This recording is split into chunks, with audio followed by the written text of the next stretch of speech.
পাবনার দাপুনিয়া ইউনিয়ন বিএনপির ধানের শীষ এর নির্বাচন পরিচালনা কমিটির প্রধান কার্যালয়ে শুভ উদ্বোধন। পাবনা থেকে সিনিয়র রিপোর্টার জাহাঙ্গীর আলমের প্রতিবেদনে দেখুন বিস্তারিত। ক্যামেরায় ছিলেন সোহানুর রহমান। শনিবার সন্ধ্যায় পাবনার দাপুনিয়া আসন্ন ত্রয়োদশ বাংলাদেশ সংসদ নির্বাচন বিএনপি মনোনীত সংসদ সদস্য প্রার্থী অ্যাডভোকেট শামসুর রহমান শিমুল বিশ্বাসের দাপুনিয়া ইউনিয়ন বিএনপির ধানের শীষ এর নির্বাচন পরিচালনা কমিটির প্রধান কার্যালয়ে শুভ উদ্বোধন হয়েছে।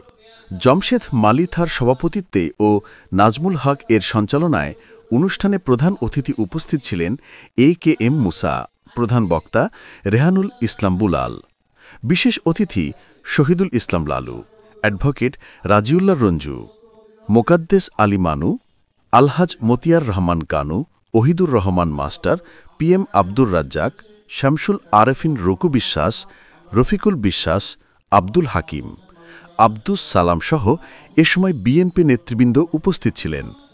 বক্তারা বক্তব্য বলেন, পাবনার মানুষের ভাগ্য পরিবর্তনে ধানের শীষের বিকল্প নেই।